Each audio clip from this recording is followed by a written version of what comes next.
No Galípolo, o Banco Central realizou uma coletiva para marcar a despedida de Roberto Campos Neto da presidência do órgão monetário. Campos Neto e o futuro presidente do Banco Central, como a gente está falando aqui, o Gabriel Galípolo, falaram sobre a transição na administração do Banco Central.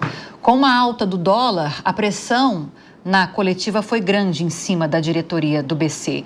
Roberto Campos Neto acredita que há uma saída atípica de dólares no fim do ano e diz que o Banco Central tem muita reserva e que vai atuar ou continuar atuando porque já está, se for necessário. Vamos ouvir um trechinho.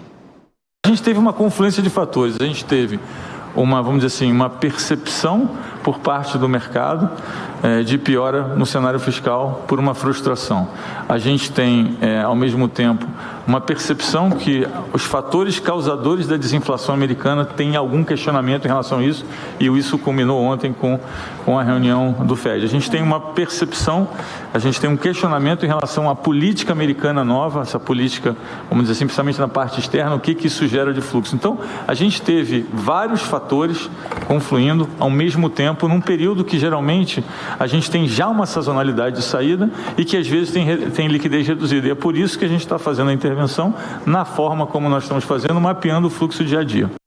Sobre as contas públicas do governo federal, o futuro presidente do Banco Central, Gabriel Galípolo, disse que não há bala de prata para resolver o problema em curto prazo. Vamos ouvir também.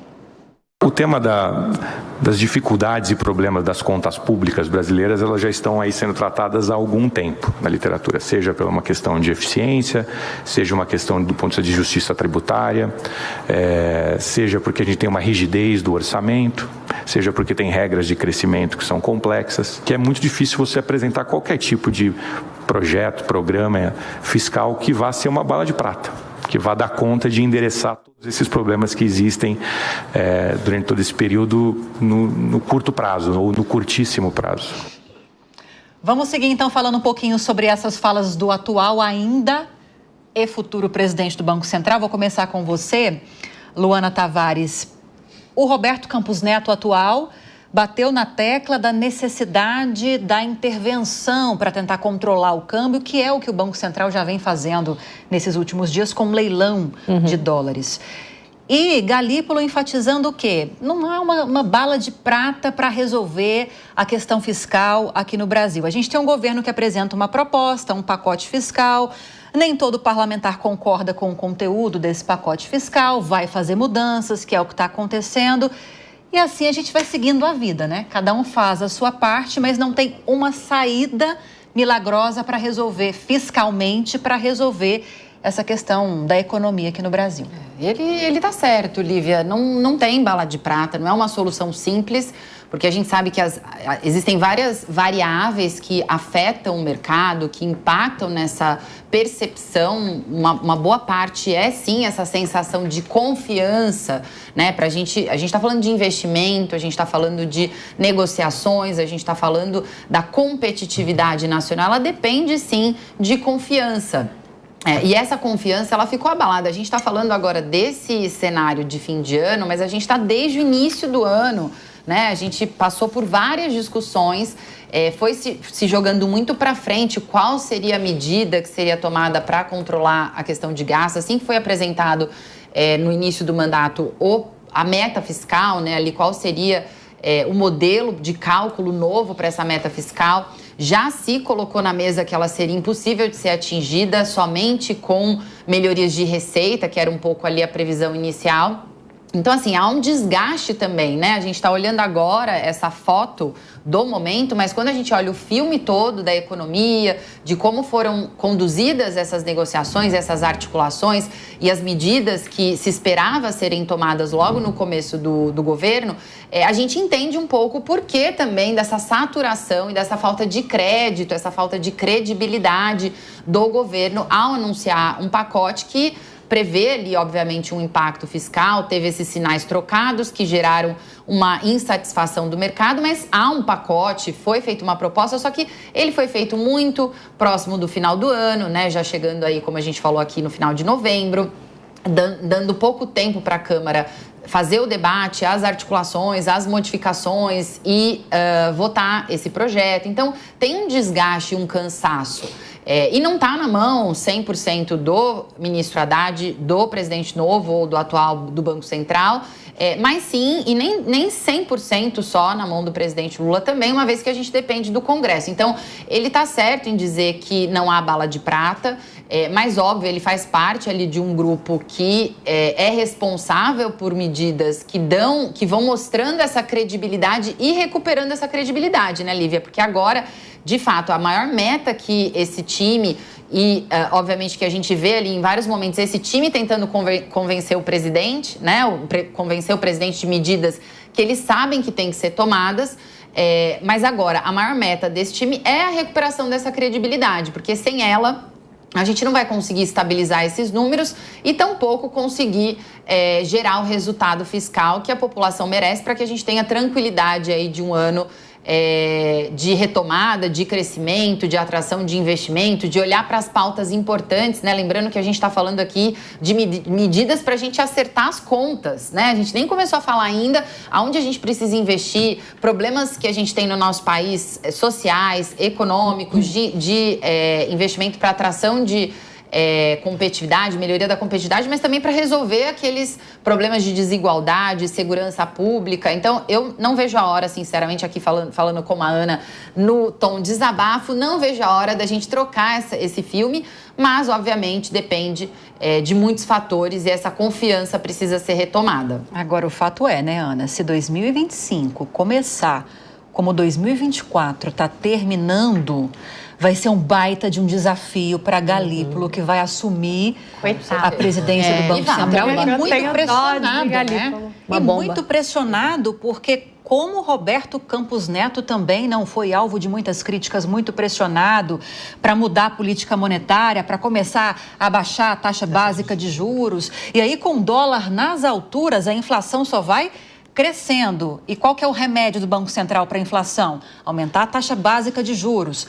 E aí é o ponto de crítica do governo, que foi que indicou agora Gabriel Galípolo para a presidência. Eu espero que o Gabriel Galípolo esteja com a terapia em dia, que o terapeuta dele descanse bastante agora nesse final de ano, porque ele vai ter uma vida dura no início do próximo ano. E eu acho que tem uma questão que o povo e os brasileiros em geral têm a memória muito curta. Então é como se o problema fosse o Galípolo. E a gente sabe que não é assim, ele já está pegando uma situação muito delicada, assim como o Campos Neto, que também fez tudo que tinha ao alcance dele, fez um excelente trabalho, mas existem adversidades, existem externalidades que o Banco Central não consegue controlar. Ele tenta, na medida do que ele pode, conter os danos, mas não tem milagre, né? Não tem a bala, como ele falou, bala de prata. Bala de prata, não tem. Então, assim, que a gente possa ter um Banco Central com autonomia, imparcial. Eu sei que isso é muito difícil, mas a gente tem que acreditar que isso vai acontecer. E que consiga, de forma técnica, como vem fazendo, criar mecanismos para tentar, de alguma forma, reduzir todos os danos à economia que estão sendo causados por conta de tudo que a gente está conversando aqui no programa. E aí, eu faço votos para que não só o Gabriel Galípolo, mas que o Congresso como um todo também continue nesse ritmo acelerado de querer trabalhar até 11 da noite, de querer aprovar proposta, não só na última semana do ano, mas tem que começar, na primeira já tem que ser assim, para o país caminhar para frente. Lembrando, né, que 2026 é ano eleitoral já, né? Pois é. Então, se o Congresso não começar acelerado, não vai nem ter tempo para discutir o que tem que discutir. E já vamos começar com a própria presidência das mesas mudando, né? Então, assim, esse é um ponto relevantíssimo que a gente tem que levar em consideração. Em fevereiro, temos a mudança da presidência tanto do Senado como da Câmara dos Deputados, que ainda está... Já podemos dizer que estamos decididos... Está contratado já está fechado, mas, né... Porque a gente sempre fala que tudo pode mudar em um segundo, mas esse é um ponto muito relevante no início de 2025.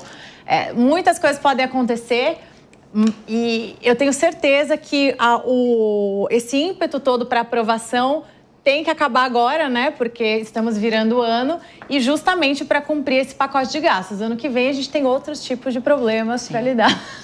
E eu não exagerei de falar, não tem ano eleitoral em 2026. Não, já ano que vem, 2025, agora, já começou, né? Na verdade, né, Luana? Com certeza. Já tá rolando. As articulações estão todas direcionadas, desde a eleição municipal, né, gente? Que nós falamos muito disso aqui também, o quanto que ela impacta, obviamente que tem um princípio local, mas elas remodelam os arranjos dentro dos partidos. Muda ali, né, a dinâmica de poder, de quem fez mais cadeiras, quem não fez e, obviamente, qual é a base que se vai trabalhar para a eleição de 2026. E a partir de agora, todos os partidos estão se direcionando para essa questão da eleição das casas, né, da presidência das casas, para poder remontar ali a liderança dos seus partidos na Câmara, no Senado, para entender como que vai ficar essa divisão ali de poder para que os projetos e as intenções partidárias prevaleçam no ano que precede a eleição presidencial e a eleição de governadores novamente, então, e Senado. Então, é uma eleição muito importante para o país, né? Eu já começo a ficar até tensa pensando em eleição presidencial de novo, porque as últimas foram muito difíceis, mas esse tema e a questão fiscal, com certeza vão impactar muito, muito no ano que vem, né? Para que direção o Congresso vai caminhar. Não foi à toa também, Lívia, essa aprovação de medidas para a área de segurança pública não foi à toa, porque é o tema que está na pauta dos governadores como o tema da eleição de 2026, né? A gente tem aí a questão fiscal agora, que tem no âmbito federal. No âmbito federal, mas no âmbito dos estados e até no próprio governo federal, porque ele sabe que vai ser a temática da eleição, né? Eles sabem que vai ser importante ter ali força para falar disso e não é um tema que tradicionalmente o governo atual, a posição tem lastros de entrega de demandas e resolver demandas da sociedade. E, do outro lado, é uma pauta que, para a oposição, já é um pouco mais confortável e, por isso, dá mais força para eles. Então, até com a situação de saúde do presidente agora, mudanças que a gente está vendo que podem acontecer na eleição com os principais nomes, abre-se um campo enorme para que a gente veja mudanças e veja também essa movimentação da Câmara interferir naquilo que os governadores que têm ali, né, um potencial eleitoral para 2026 prevalecer e gerar aí o resultado que os partidos estão buscando. Ô Lu, posso só fazer um adendo? Eu acho importante você falar que a economia vai ser o principal tema das eleições de 2026, porque se a gente fazer um comparativo com as eleições norte-americanas, em que a gente achava que a Kamala Harris ia ter um resultado melhor por conta do posicionamento dela, por conta do passado do Donald Trump, das condenações que ele teve recentemente, mas vejam que a questão da economia, e os americanos estavam sofrendo muito ali no momento de ir no supermercado, no momento de ir até um restaurante, fez toda a diferença. Inclusive, o Donald Trump teve um desempenho muito melhor do que todos os especialistas imaginavam. Então, se isso se colocar na realidade brasileira, o governo ele tem um desafio insano para 2025, porque ele tem que ele tem que reverter uma situação que é absolutamente ruim. Porque é exatamente, o que importa para o eleitor é quando ele chega no supermercado, é quando ele vai num restaurante, quando ele quer fazer alguma coisa e ele não consegue por conta do custo daquilo. Então, assim, limitação. Boa sorte. Total. Desculpa, pode falar. Emprego, assim, toda essa situação agora, se não é controlada, chegando em 26, onde que ela vai impactar, que são indicadores que a gente viu que nesse ano ainda não foram tão impactados, mas porque a situação ela está ongoing, né? Ela está acontecendo. Emprego e renda, né? Poder de compra. Quando a gente impacta o poder de compra e começa a ter aumento da taxa de desemprego, que é o que consequentemente acontece num cenário restritivo, num cenário de economia de restrição, isso vai automaticamente impactar na eleição. Então, junto com o tema de segurança pública, que já era esperado, a economia começa a apontar novamente como um tema importante para a eleição de 26. E realmente abre-se um campo enorme aí para a atuação da oposição, dado que tem fragilidade desse governo nos dois temas.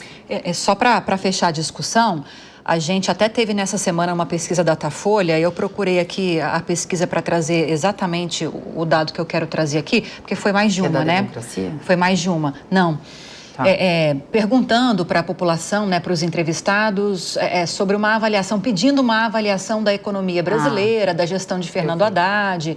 Eu não estou com os números aqui, mas o que eu quero destacar é a pesquisa mostrou uma preocupação com a economia brasileira, uma preocupação com a atual gestão em relação à condução das políticas, mas um ponto fundamental da pesquisa questionou para esses entrevistados se eles sabiam a respeito desse pacote fiscal, desse pacote de corte de gastos que foi anunciado pelo governo, porque esse pacote foi muito criticado pelo mercado, né? O mercado que entende, claro, em detalhes desse pacote. E aí, quase 60%, 59% dos entrevistados disseram não saber sobre esse pacote fiscal, o que nos leva a uma conclusão de que a população está sim, Ana, que é o que você falou, vai ao encontro do que você falou. A população está preocupada com a economia e não está satisfeita com a economia, não é por causa de um pacote fiscal.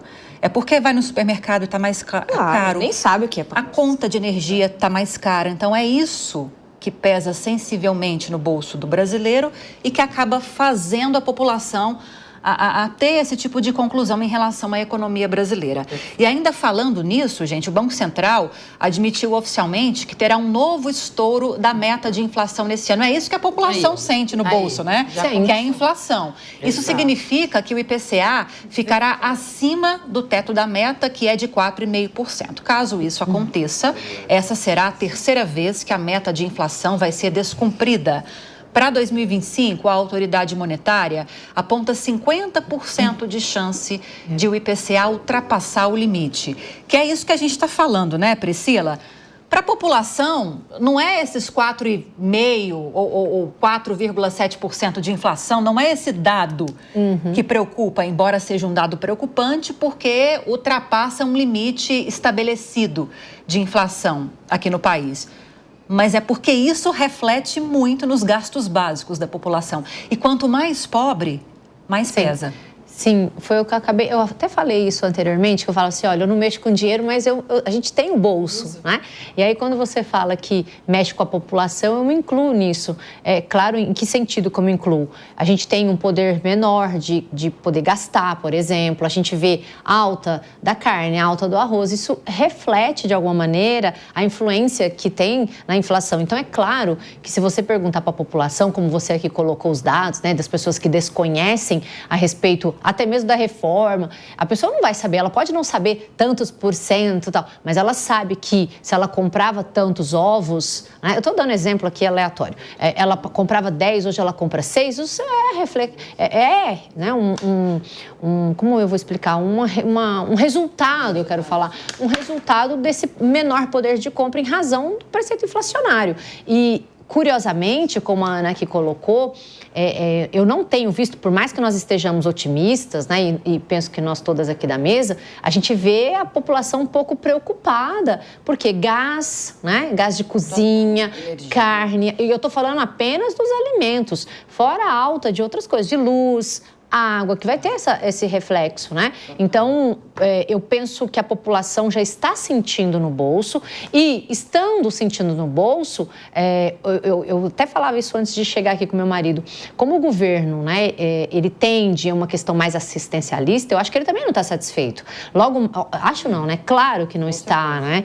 As pessoas estão criticando, até mesmo as pessoas que votam no governo. Então, há aí um consenso sobre, na verdade, aqui um inconformismo com o que está acontecendo com a alta dos juros. Então, eu penso que logo menos ou logo mais, até o presidente vai vir, né, a público tentar dar aí uma amenizada, porque até as pessoas que sempre votaram nele estão sentindo, obviamente, e estão passando a criticar, de alguma maneira, essa alta dos juros que deve, gente, ser controlada, assim como disse o Galípolo.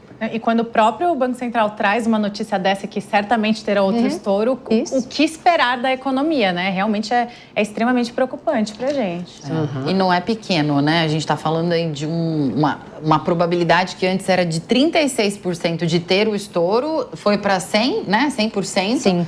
e sair de 3% para 4,5%, que já era ali um valor, né, uma estimativa para mais ou para menos que é esperada, mas jogando isso para mais ainda do que os 4,5% previsto nessa margem. E é o que a gente está falando, isso vai afetando. Eu faço a conta que a professora Priscila falou, com o peso da sacolinha. Eu falo quão pesada voltava a minha sacolinha com R$100 do supermercado. O número de sacolinhas que a gente conseguia carregar, né, gente? Eram umas 4, 5 sacolas. Agora a gente vai com uma sacolinha e você faz uma compra de... E olha, mas precisar de sacola. Mas precisar de sacola. Eu tava até, enquanto vocês falavam, eu tava dando uma estudada em alguns pontos aqui. Natal. Natal, as pessoas vão ao supermercado porque faz festa e tudo mais. Parece que, assim, o aumento de carnes natalinas, então peru, chester... comparado ao ano passado, chega a mais de 20%. 20%. É muito alto. Panetone, 6% ou 7%. Sendo que a gente está falando de uma inflação de 4,5%, que já é alta. E assim, se você pegar o salário real, eu tenho certeza que 90% da população não teve um aumento compatível com o aumento dos custos de vida. E é isso que a gente está falando.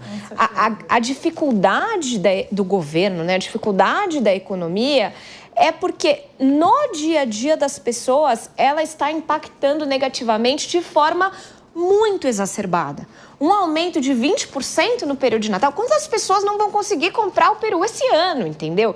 Então, eu acho que esse tipo de alerta que tem que estar ligado, porque não adianta, mais uma vez, vou repetir, eu estou revoltada, fazer sessão 11 horas da noite, sendo que a gente tem o pessoal sem conseguir comprar carne no Natal, entendeu? É uma situação que ultrapassa qualquer nível de tolerância e eu acho que nem aqueles que são fiéis defensores do governo estão muito contentes com essa situação, porque justamente ela não escolhe quem ela afeta todo mundo. Então, assim, que em 2025 a gente consiga dar um 360 na forma de fazer política econômica para que a gente consiga obter resultados melhores. E para fechar a discussão, vamos estourar, então, a meta de inflação. Trouxemos agora há pouco a informação e lembrando da ata do Copom, né, do Banco Central, na decisão que foi tomada na semana passada, na semana passada, sobre a elevação da taxa básica de juros em 1 ponto percentual. Nós passamos de 11,25% ao ano de Selic para 12,25% ao ano. Nessa ata, mais 2 altas estão contratadas nessa mesma proporção, nesse mesmo aumento de 1 ponto percentual na taxa básica de juros. Então, até março do ano que vem, se essa previsão, se essa expectativa se concretizar dos economistas, teremos uma taxa básica de juros acima de 14% ao ano, até março do ano que vem, de 14,25% ao ano.